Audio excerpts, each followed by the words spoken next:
ॐ चिन्मयव्यापितं सर्वं त्रैलोक्यं सचराचरं तत्पदं दर्शितं येन तस्मै श्रीगुरवे नमः। संसारार्णवघोरेय कर्णधारस्वरूपक नमोऽस्तु रामकृष्णाय तस्मै श्रीगुरवे नमः। ओंकारवेद्य पुरुषपुराणो बुद्धेश्च साक्षी निखिलस्य जन्तो यो वेत्ति सर्वं न च यस्य वेत्ता परात्मरूपो भुवि रामकृष्ण परात्मरूपो भुवि रामकृष्ण। आज একটি অতি পবিত্র তিথি। আমরা সবাই জানি ভারতবর্ষের আধ্যাত্মিক ইতিহাসে এই তিথিটি হিন্দু সভ্যতা, হিন্দু ধর্মের ইতিহাসে অত্যন্ত গুরুত্বপূর্ণ এবং গভীরভাবে মান্য একটি তিথি। আমাদের হিন্দু ধর্মের, সনাতন বৈদান্তিক ধর্মের যে আধ্যাত্মিক ইতিহাস, যে আধ্যাত্মিক পরম্পরা, তার সঙ্গে এই দিনটি তার মাহাত্ম্য নিয়ে, তার ঐতিহ্য নিয়ে ওতপ্রোতভাবে জড়িয়ে আছে। আষাঢ়ী পূর্ণিমা বা ব্যাস পূর্ণিমা নামে খ্যাত এই তিথিটি আজ সারা দেশে গুরু পূর্ণিমা এই রূপেও উদযাপিত হচ্ছে। আমাদের রামকৃষ্ণ সংঘে এই তিথিটির গুরুত্ব অপরিসীম। আমরা যারা ভগবানের নাম গ্রহণ করে আধ্যাত্মিক জীবনযাপন করতে চাই, ধর্মীয় জীবনযাপন করতে চাই, তাদের সবার কাছে এই দিনটির মাহাত্ম্য এবং এই দিনটিতে যাকে কেন্দ্র করে উৎসব, সেই গুরু মাহাত্ম্য বা গুরু তত্ত্ব উপলব্ধির প্রয়োজন পড়ে। গুরুকে কেন দরকার হয়, এই প্রশ্নটি আমাদের কাছে অনেক সময়ই আসে আমাদের সবার জীবনে, যে কেন আমার একজন গুরুর দরকার পড়বে। এটি অবশ্য অত্যন্ত লৌকিক দৃষ্টিতে দেখা যেতে পারে। কিভাবে লৌকিক দৃষ্টিতে দেখা যেতে পারে?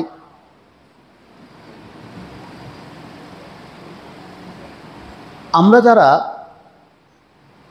বড় হয়েছি বা এখন আমরা যাদের বড় হতে দেখছি, আমরা সবাই স্কুলে কলেজে পড়াশোনা করেছি। এই যখন আমরা পড়াশোনা করি তখন শুরু থেকেই আমাদের কিন্তু শিক্ষকের দরকার পড়ে। তারা যাক অঙ্ক শিখব বা ভাষা শিখব, এমনকি মাতৃভাষাও, তাকে যথাযথভাবে শিখতে গেলে যে কোনো বিদ্যা, যারা সঙ্গীত শিক্ষা করবেন, যারা খেলা শিখছেন, যারা অভিনয় শিখছেন, নাচ গান শিখছেন, সবারই কিন্তু একজন শিক্ষক বা আচার্যের প্রয়োজন পড়ে। এখন শিক্ষক বা আচার্য ছাড়া কি এইসব বিদ্যাগুলো শেখা যায় না? পৃথিবীর সমস্ত বিদ্যাই অনেক সময়ই দেখা যায় শিক্ষক বা আচার্য ছাড়া শেখা যায়।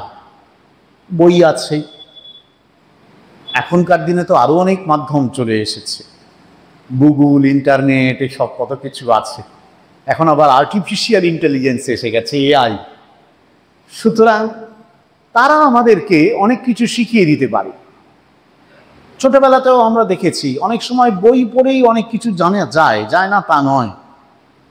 কিন্তু এটাও ঠিক কথা যে গ্রন্থের মাধ্যমে, বইয়ের মাধ্যমে বা এই রকম বিভিন্ন যে উপকরণগুলো আছে তার মাধ্যমে আমরা জ্ঞান অর্জন করা শুরু করি।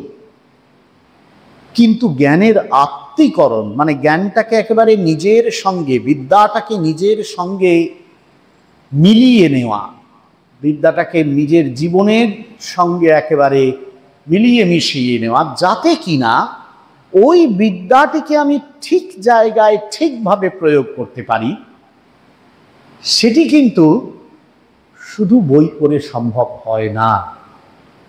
তার জন্য আরেকজন লাগে, যিনি আমাকে বলে দেবেন, বুঝিয়ে দেবেন যে এই পথ দিয়ে গেলে, এইভাবে এইভাবে করলে এই যে বিদ্যাটি আছে সেই বিদ্যাটিকে তুমি এইভাবে কাজে লাগাতে পারবে। আপনারাও হয়তো অনেকে পড়েছেন, আমরাও ছোটবেলায় একটা গল্প পড়েছিলাম, কার অবশ্য ভুলে গিয়েছি এখন, যে একটি ছাত্রকে নদী রচনা লিখতে বলা হয়েছিল। তা সে নদী রচনাটা লিখেছে, খুব সুন্দর লিখেছে, তার কারণ সে পড়েছে, মুখস্থ করেছে, সুতরাং মুখস্থ করে সেটা তো আর লিখতে তার অসুবিধা হয়নি। এবার গল্পকার লিখছেন যে তারপর তাকে জিজ্ঞাসা করা হলো যে তুমি কি নদী দেখেছো, নদী দেখিয়াছো? এই প্রশ্নের পরে গল্পকারের মন্তব্যটি খুব চমৎকার। গঙ্গা যমুনার মিলনস্থলে দাঁড়াইয়া সে বলিল নদী দেখি নাই। তার মানেটা হচ্ছে পুস্তকস্থাতু ইয়া বিদ্যা পরহস্তগতম ধনম কার্যকালে সমুৎপন্নে নসা বিদ্যা নতধনম। যে বিদ্যা গ্রন্থে সীমাবদ্ধ, যেটা কার্যকালে আমাকে কিছু করতে সহায়তা করবে না, তার কোনো মানেই নেই। এটা লৌকিক বিদ্যার ক্ষেত্রে সর্বৈব সত্য, আমরা জানি। এবং সেই কারণেই প্রত্যেকটি লৌকিক বিদ্যা আয়ত্ত করার ক্ষেত্রে, সে যে কোনো বিদ্যা হোক, যিনি এই ইলেকট্রিক লাইন করছেন, যিনি এই দরজা তৈরি করছেন, বাড়ি তৈরি করছেন, সমস্ত বিদ্যা, রাস্তা ঝাঁট দিচ্ছে, সব এগুলো সবগুলোই কিন্তু এক একটা জ্ঞান, ছোট বড় নানান রকমের জ্ঞান, বিদ্যা। এইগুলো শেখার জন্য আরেকজন কিন্তু দরকার, যে কিন্তু আগে এই বিদ্যাটি অর্জন করেছে, জীবনে প্রয়োগ করেছে, সফল হয়েছে। শুধু সে প্রয়োগ করেছে তা নয়, সফল হয়েছে। বিদ্যাটি অর্জন করে, প্রয়োগ করে সে সফল হয়েছে। সেই মানুষটি কিন্তু আমাকে ঠিক ঠিক শিখিয়ে দিতে পারবেন ওই বিদ্যাটি, যাতে কিনা আমিও আমার জীবনের সঙ্গে একবারে মিলিয়ে নিয়ে যখন প্রয়োজন পড়বে তখন সেই বিদ্যাটিকে প্রয়োগ করতে পারবো এবং তার ফলে আমিও সফল হতে পারবো। লৌকিক জগতে এদেরই বলা হয় শিক্ষক। সংস্কৃতে আরেকটি প্রতিশব্দ আছে, পর্যায় শব্দ, সেটিকে বলা হয় আচার্য। আচিনোতি শাস্ত্রার্থম স্বয়ং বা আচরতি ইতি। যিনি নিজে শাস্ত্রের অর্থকে চয়ন করে সেটিকে আচরণ করতে পর্যন্ত পারেন, তিনি আচার্য। লৌকিক জগতে আমরা সব সময়ই দেখি আমাদের একজন শিক্ষকের প্রয়োজন হয়, আচার্যের প্রয়োজন হয়, বিদ্যা অর্জন সম্পূর্ণ করার জন্য, বিদ্যাকে নিজের জীবনের সঙ্গে মিলিয়ে নেওয়ার জন্য এবং সেই বিদ্যাকে পরবর্তীকালে উপযুক্ত ক্ষেত্রে যথাযথভাবে প্রয়োগ করবার সামর্থ্য অর্জনের জন্য। তার ফলেই সফলতা পাওয়া যায়। লৌকিক জগতে যদি এমনটা ঘটে, তাহলে বলা বাহুল্য আধ্যাত্মিক জগতেও তো স্বভাবতই তার প্রয়োজন হবে। তার কারণ লৌকিক জগৎ অনেক স্থূল, আধ্যাত্মিক জগৎ অনেক সূক্ষ্ম। এর বিদ্যা সেই অর্থে অনেক বেশি গভীর এবং অনুভূতি সাপেক্ষ বলে, উপলব্ধির পথ দিয়ে এই বিদ্যা অর্জিত হবে বলে এই বিদ্যা কিন্তু যথেষ্ট, এর অর্জন করাটা যথেষ্ট কঠিন, এবং একে জীবনের সঙ্গে মিলিয়ে প্রয়োগ করাটাও সেই রকমই কঠিন। সেই কারণে আধ্যাত্মিক জীবনে একজন আচার্য, একজন শিক্ষকের, যথাযথ আচার্য বা শিক্ষকের প্রয়োজন অবশ্যই রয়েছে। সেই আচার্য বা শিক্ষক কি করবেন?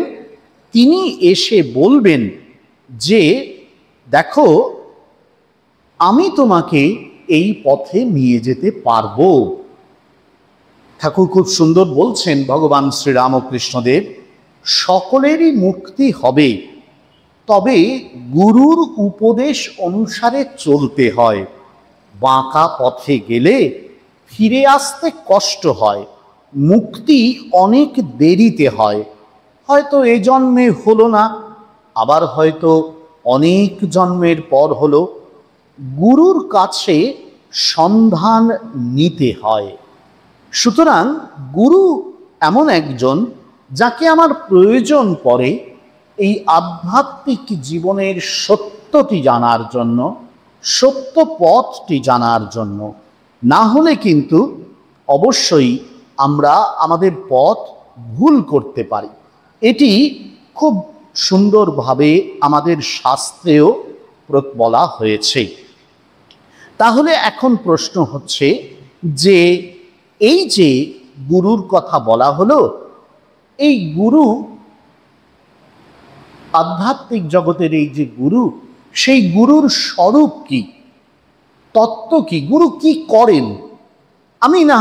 আমার না হয় দরকার একজন কারোর গুরুর দরকার আধ্যাত্মিক জীবনের সত্য সন্ধানের জন্য, আমার দরকার, সেটা আমি বুঝে গেলাম। কিন্তু গুরু আমার জন্য কি করবেন? গুরুর কাজটা কি হবে? আমি একজন গুরুর কাছে গেলাম, তো গুরু করবেনটা কি?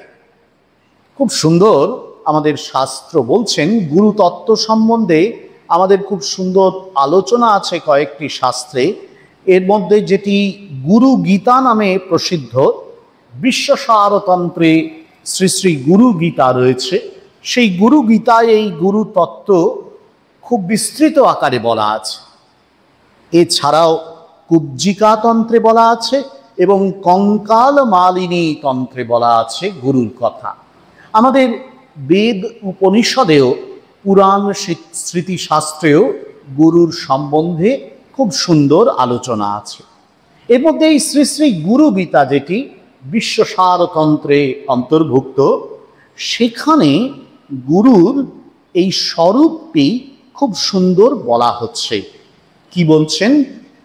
গুকারস চান্ধকারস্যাৎ রুকারস তেজ উচ্যতে অজ্ঞান ধ্বংসকম ব্রহ্ম গুরুরেব ন সংশয়ঃ।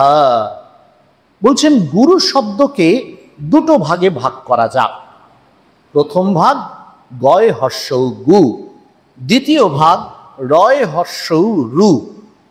এই গয় হর্ষৌ গু শব্দের অংশটির মানে কি? বলছেন শাস্ত্র, এই গয় হর্ষৌ গু শব্দ হচ্ছে অন্ধকার বাচক, আর রয় হর্ষৌ রু শব্দ হচ্ছে ধ্বংসবাচক, ধ্বংসকারী, এটা বোঝায়। ধ্বংসকারী তেজ, এটিকে বোঝায় রু। তার মানে গু হচ্ছে অন্ধকার, আর রু হচ্ছে সেই অন্ধকার নাশকারী তেজ। তাহলে গুরুকে, যিনি অন্ধকার নাশকারী তেজ সম্পন্ন, তিনি হচ্ছেন গুরু। অন্যভাবে আবার তারপরেই বলছেন, গুকার প্রথমো বর্ণ মায়াদি গুণভাসকঃ রুকার দ্বিতীয় ব্রহ্ম মায়া ভ্রান্তি বিমোচকঃ। বলছেন আবার অন্যভাবে যদি দেখি তাহলে এই গুকার হলো মায়া, অজ্ঞান, এবং তার এই যাবতীয় কার্য, এই অজ্ঞান বা মায়ার ফলেই এই জগৎ সৃষ্টি হয়েছে, যার ফলে আমরা আমাদের স্বরূপকে বুঝতে পারছি না। শাস্ত্র বলেছেন তৎ ত্বম আসি, তুমি সেই। শাস্ত্র ঘোষণা করছেন অহম ব্রহ্মাস্মি, আমি সেই ব্রহ্মা। সো অহম, আমি সেই। শাস্ত্র নানানভাবে কথা বলছেন যে আমি সেই পরমাত্মা, কিন্তু আমি তো বুঝতে পারছি না। শাস্ত্র বলেছেন কেন বুঝতে পারছি না? তার কারণ এই মায়া, এই অজ্ঞান এই জগৎকে সৃষ্টি করেছে, সৃষ্টি করে আমাকে ভুলিয়ে রেখে দিয়েছে, আমাকে বুঝতে দিচ্ছে না যে আমার স্বরূপটি কি, সেটিকে বুঝতে দিচ্ছে না। সেই কারণে আমি বুঝতে পারছি না। গুরু কি করবেন? বলছেন গুরুর এই গু শব্দটি মায়াবাচক, আর রু শব্দ কি? ব্রহ্মবাচক। মায়াকে যিনি অতিক্রম করে যান তিনি হচ্ছেন ব্রহ্ম। তার মানে গুরু এমন ব্যক্তি যিনি কিনা মায়াকে অতিক্রম করে এই ব্রহ্ম তত্ত্বে নিজে স্থিত এবং অন্যকেও এই ব্রহ্ম তত্ত্বে উপলব্ধি করিয়ে দেবার সামর্থ্য সম্পন্ন। একটি ঐতিহাসিক ঘটনা, আমাদের সবার পরিচিত, অতি জানা, বহুবার বলা হয়েছে, আপনারাও সবাই জানেন। ভগবান শ্রীরামকৃষ্ণদেব দক্ষিণেশ্বরে আছে, তাঁর কাছে পৌঁছলেন নানান পথ ঘুরে এক যুবক। ঊনবিংশ শতাব্দীর নতুন শিক্ষায়, ঊনবিংশ শতাব্দীর নতুন জিজ্ঞাসা নিয়ে সম্ভ্রান্ত পরিবারের এক যুবক পৌঁছলেন শ্রীরামকৃষ্ণের কাছে নানান পথ ঘুরে। যুবকের নাম নরেন্দ্রনাথ দত্ত। যুবকটি প্রশ্ন করেছিলেন, আপনি কি ঈশ্বরকে দেখেছেন? শ্রীরামকৃষ্ণের সোজা উত্তর, হ্যাঁ দেখেছি এবং তোমাকেও দেখাতে পারি। গুরু যিনি, তিনি অজ্ঞান অতিক্রম করেছেন, করে নিজেও এই ব্রহ্মে স্থিত, এবং তিনি তার কাছে যারা আসছেন তাদেরকেও এই ব্রহ্ম তত্ত্বে, ঈশ্বর তত্ত্বে পৌঁছে দিতে পারছেন। আমাদের বিবেক চূড়ামণিতে একটি ভারী সুন্দর শ্লোক আছে। শিষ্য এসেছেন গুরুর কাছে, গুরুকে বলছেন যে তিনি আত্মতত্ত্ব লাভ করতে চান, গুরুও দেবেন বলছেন। বোধহয় শিষ্য একটু সংশয়ে আছে, একটু ভয় পাচ্ছেন, পাবো তো? গুরু তখন খুব সুন্দর বলছেন, মা বৈষ্ণব বিদ্বান, হে বিদ্বান তুমি ভয় পেও না, কোনো চিন্তা করো না। সংসার পারস তরণেস্তুপায়, এই সংসারের পারে যাওয়ার উপায় আছে। বলছেন আমি আছি এখানে। এই যে পথ, এই পথ পেরিয়ে গেছে অনেকেই, অনেক জ্যোতিরা, অনেক সাধকেরা এই পথ পেরিয়ে গেছেন, আমি জানি। তাই আমি তমেব মার্গম তব নির্দিশামি, তোমার যে মার্গ, সেই যে তোমার মার্গ, যে পথ দিয়ে তুমিও পৌঁছতে পারবে, সেটা আমি তোমায় নির্দেশ করে দেব, আমি বলে দেব, তুমি ভয় পেও না। গুরু এই কথা বলতে পারে, এমন তার অপূর্ব একটি আত্মপ্রত্যয় থাকে। কেন? তার কারণ ওই যে শাস্ত্র বলছেন তিনি নিজেও যে অজ্ঞানের পারে গেছেন। খুব সুন্দর, এই গুরু গীতাতে একটু পরেই গুরুর যে বিখ্যাত স্তোত্রটি বলা হয়েছে, আপনারাও সবাই জানেন, আমরা সবাই প্রণাম মন্ত্র হিসেবে উচ্চারণ করি। এখানেও সেই গুরুর স্বরূপ বলছে। গুরু কে? গুরুর ব্রহ্মা, গুরুর বিষ্ণু, গুরুদেব মহেশ্বর, গুরু রে বা পরম ব্রহ্মা। কে গুরু? কাকে আমি গুরু হিসেবে প্রণাম করছি? শ্রীরামকৃষ্ণদেব বলছেন, গুরুতে মানুষ বুদ্ধি করতে নেই। আমাদের সামনে গুরু এসে উপস্থিত হচ্ছেন একটা শরীর ধরে। আমরা ভাবছি গুরু বোধহয় এই শরীর সম্পন্ন। তা নয়, তার মধ্যে গুরু শক্তি প্রকাশ পাচ্ছে।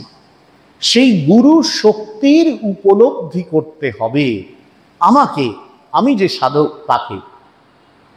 সেই একই গুরু শক্তি এই সৃষ্টির অধিপতি বা এই জগৎ স্রষ্টা যিনি ব্রহ্মা, সেই রূপে এসেছেন।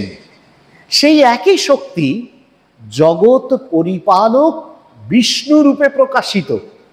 সেই একই শক্তি জগৎ ধ্বংসকারক মহেশ্বর মহাদেব রূপে প্রকাশিত। বলছেন সেই একই শক্তি পরম ব্রহ্ম, পরব্রহ্ম, সমস্ত অজ্ঞানের অতীত শুদ্ধ চৈতন্য পরব্রহ্ম রূপে প্রকাশিত। সেই শক্তি কিন্তু গুরুর মধ্যে আবির্ভূত হচ্ছে। গুরু তার বাইরে আর কেউ নন, তিনি স্বয়ং পরব্রহ্ম। তিনি জগৎ সৃষ্টি করেন, তিনি জগৎ পালন করেন, তিনি আবার জগৎকে ধ্বংস করেন।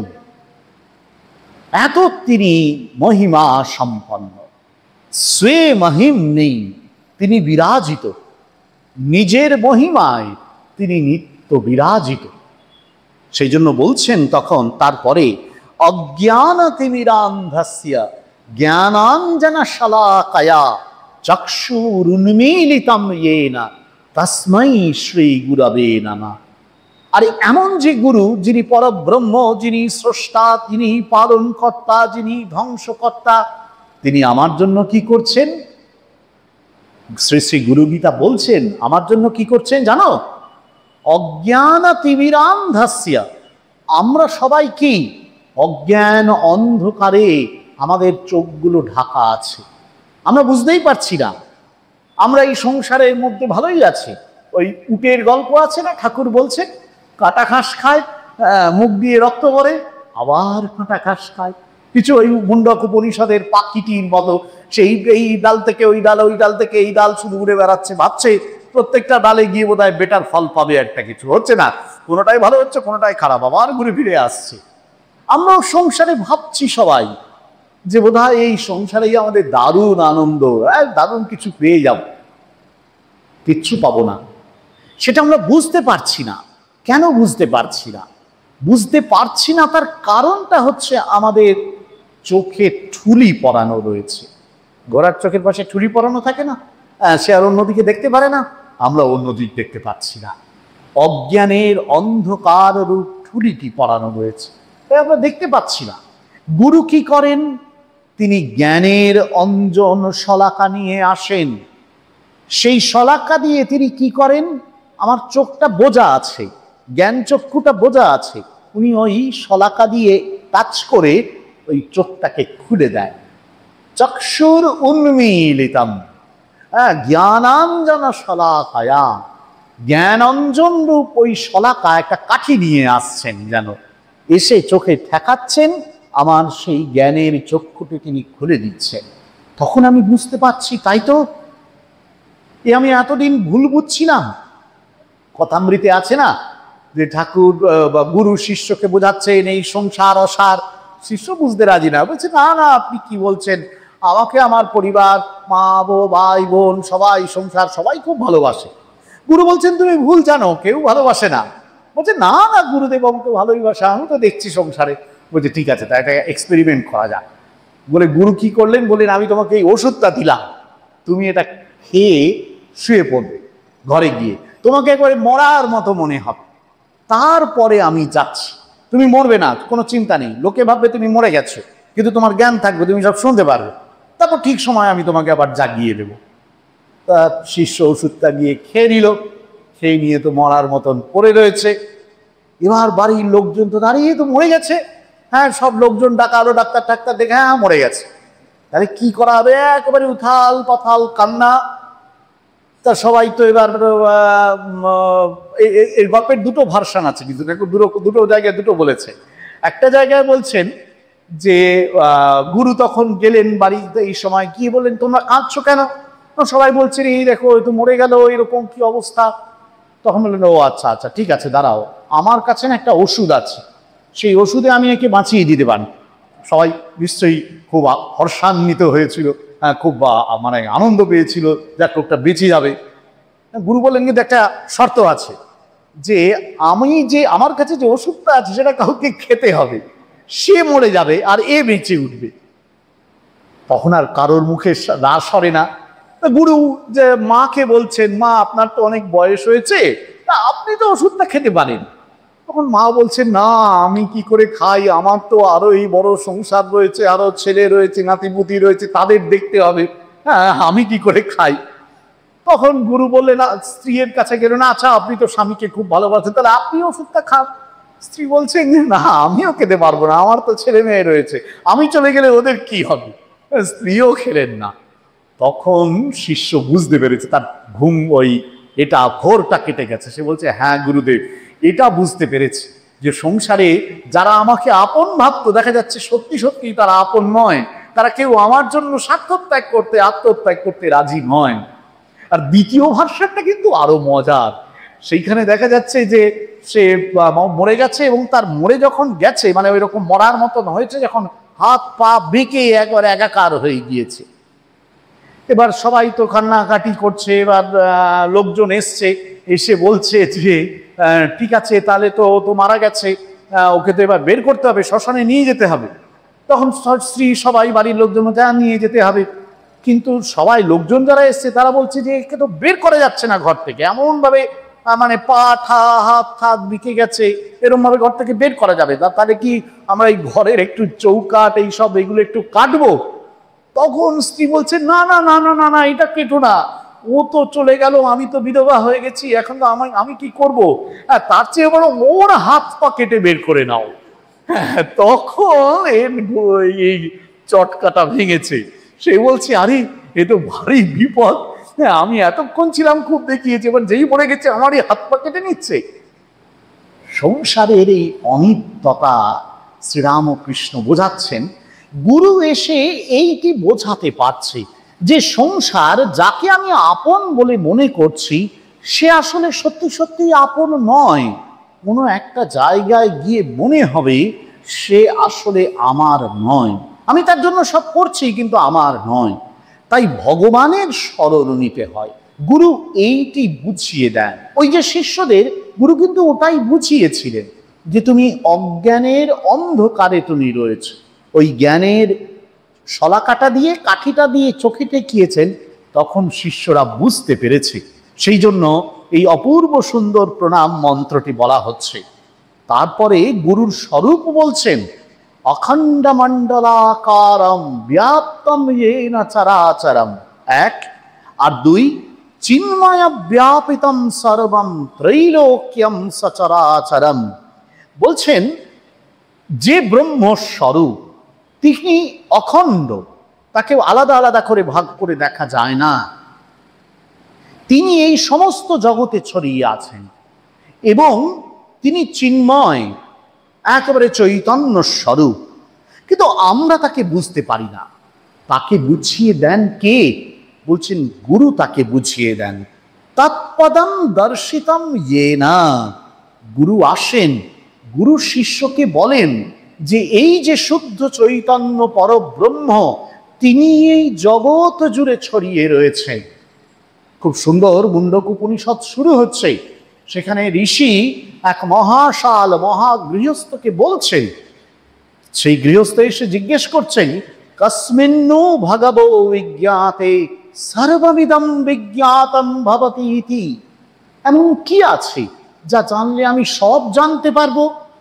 তখন তিনি বলছেন, গুরু তাকে বলছেন, সেই ঋষি তাকে বলছেন যে কেন, সেই পরব্রহ্ম তত্ত্ব সেটি যদি তুমি জানতে পারো তাহলে জগৎ জানতে পারবে। কেন? তার কারণ এই জগৎ ব্রহ্মময়, ব্রহ্মময়ম জগৎ শাস্ত্র বলছেন। সুতরাং এই জগৎ জুড়ে তিনি ব্যপ্ত হয়ে রয়েছেন। শ্রীরামকৃষ্ণদেব নরেন্দ্রনাথকে দেখিয়ে দিয়েছিলেন। হাজরার সঙ্গে বসে নরেন্দ্রনাথ কথা বলছে, হাজরা ঠাট্টা করছে যে ঠাকুর বলেন নাকি জগৎই ঈশ্বরময়, তার কি ঘটিটাও ঈশ্বর, বাটিটাও ঈশ্বর। ঠাকুরের সেটাকে ছুঁলে তারপর নরেন্দ্রনাথ বলছেন যে সত্যিই দেখছি এই সমস্ত কিছুই চৈতন্যময়, সমস্ত জগৎটা যেন চৈতন্যের সঙ্গে একেবারে জড়ামড়ি করে রয়েছে, কোনো কিছুই চৈতন্যহীন নয়। গুরু এটি দেখিয়ে দেন। আমরা জগৎকে জড় বলে মনে করি, আমরা জগৎকে আসক্তির যোগ্য বলে মনে করি। গুরু দেখিয়ে দেন জগৎ জড় নয়, সে চৈতন্য স্বরূপ, সে আসক্তির যোগ্য নয়। এটি হচ্ছে গুরুর সবচেয়ে বড় কাজ। সেই কারণেই আমাদের শাস্ত্র বারবার গুরুকে এত বেশি মর্যাদা দিয়েছে। ঠাকুর খুব সুন্দর একটি জায়গায় বলছেন, গুরু বাক্যে বিশ্বাস, তার বাক্য ধরে ধরে গেলে ভগবানকে লাভ করা যায়। যেমন সুতোর খি ধরে ধরে গেলে বস্তু লাভ হয়, গুরু বাক্যে বিশ্বাস করা উচিত। গুরুর চরিত্রের দিকে দেখার দরকার নাই। যদ্যপি আমার গুরু শুঁড়ি বাড়ি যায়, তথাপি আমার গুরু নিত্যানন্দ রায়। ঝাড়ু অস্পৃশ্য বটে, কিন্তু স্থানকে শুদ্ধ করে। গুরুর মধ্যে ঈশ্বর শক্তি খেলা করে। সুতরাং গুরুকে বিশ্বাস করতে হবে।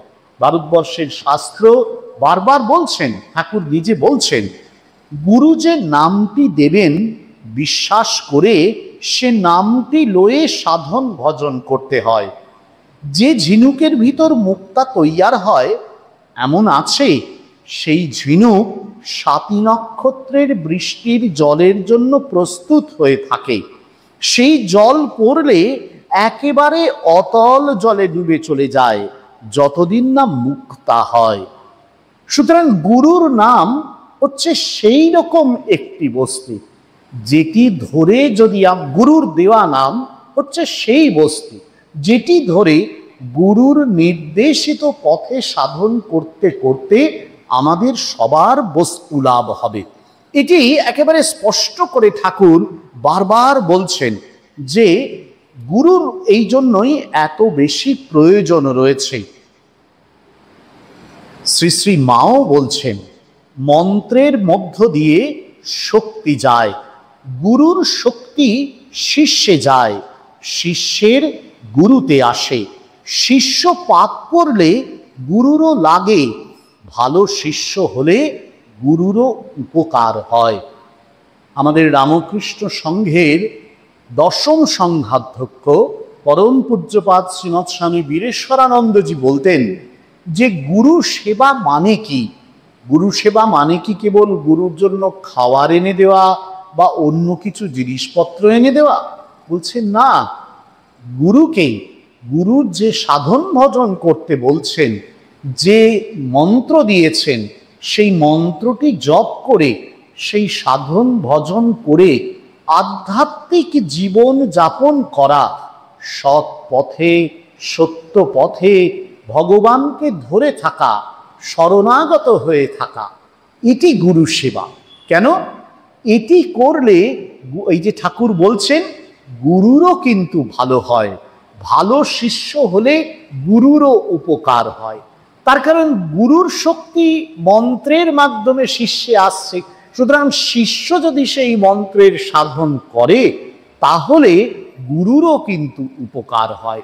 শিষ্য যদি ঠিকঠাক সাধন না করে তাহলে কিন্তু গুরুরও, ঠাকুর বলছেন, গুরুর শিষ্য পাপ করলে গুরুরও লাগে। এটি মা বলছেন ভারী সুন্দর। স্বামীজিও তার বিভিন্ন বক্তৃতায় সেই কারণেই এই গুরু তত্ত্বকে খুব গুরুত্বের সঙ্গে ব্যক্ত করেছেন। একটি বক্তৃতায় তিনি বলছেন, গুরু হচ্ছেন সেই আধার যার মধ্য দিয়ে আধ্যাত্মিক শক্তি তোমার কাছে পৌঁছয়। গুরু তার পূর্ব আচার্যদের কাছ থেকে যে মন্ত্র বা ভাবশক্তিময় শব্দ পেয়েছেন তাই শিষ্যে সংক্রামিত করেন। গুরু ব্যতীত সাধন ভজন কিছু হতে পারে না, বরং বিপদের আশঙ্কা আছে। প্রত্যেক ইষ্ট দেবতার এক একটি মন্ত্র আছে। ইষ্ট অর্থে বিশেষ উপাসকের বিশেষ আদর্শ বুঝিয়ে থাকে। মন্ত্র হচ্ছে ওই ভাবব্যঞ্জক বিশেষ শব্দ। ওই শব্দের ক্রমাগত জপের দ্বারা আদর্শকে মনে দৃঢ়ভাবে রাখবার সহায়তা করে থাকে। খুব সুন্দর স্বামীজি বলছেন, যতদিন না তুমি গুরু লাভ করছো কোথাও ধর্ম খুঁজে পাবে না। বিধাতা নির্দিষ্ট এই গুরু যখনই লাভ করবে, অমনি বালকবৎ বিশ্বাস ও সরলতা নিয়ে তার সেবা করো, তার নিকট প্রাণ খুলে দাও, তাকে সাক্ষাৎ ঈশ্বর রূপে দেখো। শ্রী গুরুই তাই আমাদের কাছে সাক্ষাৎ ঈশ্বর। তারই মধ্য দিয়ে এই ঐশ্বর শক্তি প্রকাশিত হচ্ছে। এটি বারবার আমাদের শাস্ত্র বলছেন। ঠাকুরমা স্বামীজির কথা থেকেও এই কথাটি আমরা শুনতে পাচ্ছি, এবং সেই কারণেই এই গুরু গীতাতে খুব স্পষ্ট করে গুরুর তত্ত্বকে এত গুরুত্ব দিয়ে বলা হয়েছে। এবং গুরু সেবা মানে গুরু নির্দেশিত পথে সাধন ভজনকে বলা হচ্ছে। কুব্জিকা তন্ত্রে গুরু স্তোত্রে খুব সুন্দর বলা হচ্ছে একটি জায়গায়, শিবায় শক্তিনাথায় সচ্চিদানন্দ রূপিণে কামরূপায় কামায় কামকেলি কলাত্মনে কুলপূজোপদেশায় কুলাচার স্বরূপিণে আরক্ত নিজ তৎশক্তি সমভাগ বিভূতায়। বলছেন গুরুকে, যিনি কিনা এই শিব স্বরূপ, যিনি শক্তিনাথ স্বরূপ, যিনি সচ্চিদানন্দ স্বরূপ। বলছেন নমস্তুভ্যম সম্ভবে, নমস্তু সম্ভবে তুভ্যম দিব্য ভাব প্রকাশিনী। তিনি নিত্য দিব্য ভাব প্রকাশ করে চলছেন, এবং সেই কারণেই কিন্তু গুরুকে এত বেশি আমাদের ভারতীয় হিন্দু শাস্ত্রে, সনাতন আধ্যাত্মিক শাস্ত্রে গুরুর মহিমাকে এত আমাদের এখানে গুরুত্ব দেয়া হয়েছে। পূজ্যপাদ ব্রহ্মানন্দজি মহারাজ একটি চমৎকার প্রবন্ধ লিখেছিলেন। সে প্রবন্ধের নামই গুরু। উদ্বোধনে এই প্রবন্ধটি প্রকাশিত হয়েছিল ৫ম বর্ষে। সেইখানে পূজ্যপাদ মহারাজজি গুরু তত্ত্বকে উদ্ধার করেছেন, গুরু তত্ত্বকে ব্যাখ্যা করেছেন, এবং বলছেন শ্রুতির শ্লোককে উদ্ধার করে, यस्य देवे परा भक्तिर् यथा देवे तथा गुरौ तस्यैते कथिता ह्यर्था प्रकाशन्ते महात्मनः।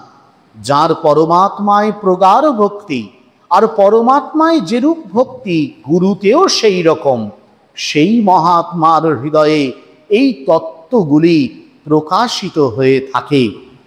এই জন্যই রাজা মহারাজ বলছেন, গুরু শাস্ত্র গুরুতে ব্রহ্ম বুদ্ধি করতে আদেশ করেছেন। এটি শাস্ত্রের আদেশ।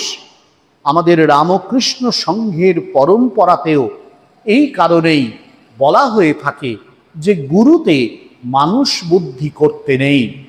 আমাদের কাছে গুরু মানে, আমাদের গুরুরা সবসময় বলেন স্বয়ং ঠাকুরই হচ্ছেন গুরু। তিনি সেই গুরু শক্তি, তিনি সেই গুরু শক্তিকে প্রবাহিত করে দিয়েছেন কাল কালান্তর ধরে। আমাদের সংঘ গুরুদের মাধ্যমে দীর্ঘ সময় ধরে সেই একই গুরু শক্তি প্রবাহিত হয়ে চলছে। শ্রীরামকৃষ্ণের গুরু শক্তি তারা প্রবাহিত করে দিচ্ছেন এই অগণন আধ্যাত্মিক জিজ্ঞাসু কৃপাভিক্ষু মানুষের মধ্যে, এবং তাতেই কিন্তু কত মানুষ আধ্যাত্মিক জীবনে তাদের মুক্তির পথ খুঁজে পাচ্ছে। ব্রহ্মানন্দজি মহারাজ লিখছেন, হিন্দু যেদিন গুরু ভক্তি ভুলিবে সেদিন আর হিন্দুর হিন্দুত্ব থাকিবে না। মহাভারতের সেই গুরু ভক্ত উপমন্যুর কথা স্মরণ করো। সেই গুরু ভক্তি, সেই অটল শ্রদ্ধা, গুরু বাক্যের উপর সেই অপার বিশ্বাস একদিন ভারতকে শ্রেষ্ঠ পদবীতে উন্নীত করিয়াছিল। যদি কখনো ভারতের আবার উন্নতি হয়, তবে এই গুরু ভক্তি সহায়ই হইবে।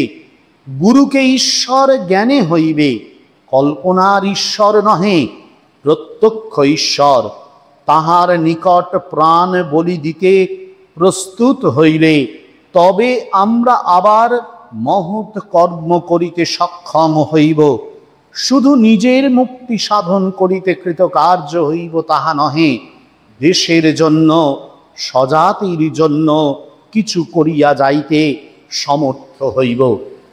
গুরুতত্ত্ব পূজনীয় ব্রহ্মানন্দজি মহারাজ বলছেন, হিন্দু শাস্ত্রে এই যে গুরুতত্ত্বকে ব্যাখ্যা করা হয়েছে, সেই গুরুতত্ত্ব ব্যক্তির আধ্যাত্মিক উন্নতি ও জাতির আধ্যাত্মিক উন্নতি উভয়কেই কিন্তু প্রসারিত করছে, প্রতিষ্ঠিত করছে। আমাদের রামকৃষ্ণ সংঘে স্বয়ং ভগবান শ্রীরামকৃষ্ণ গুরু মহারাজ রূপে উপস্থিত হয়েছেন। তার সেই অপার কৃপা করুণা যুগ যুগান্তর ধরে বয়ে চলেছে আমাদের সংঘ গুরুদের মধ্যে, এবং ভারতবর্ষের, ভারতেতর দেশের অসংখ্য আধ্যাত্মিক জীবনে মুক্তি লাভেচ্ছুক, সাধন করায় ইচ্ছুক আধ্যাত্মিক সাধক ভক্তদের প্রাণে শক্তি সঞ্চার করছে, তাদেরকে একটি সত্য আধ্যাত্মিক পথে প্রণোদিত করছে।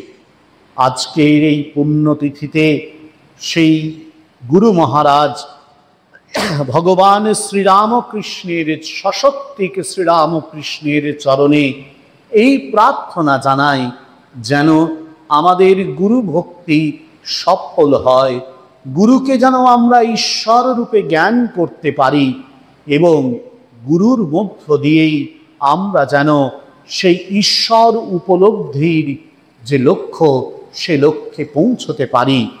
ঠাকুর আমাদেরকে সে আশীর্বাদ করুন, সে শক্তি দিন। আজকের দিনে এই আমাদের বিনীত প্রার্থনা। ওম শান্তি শান্তি শান্তি। হরি ওম তৎসৎ। শ্রীরামকৃষ্ণার্পণমস্তু।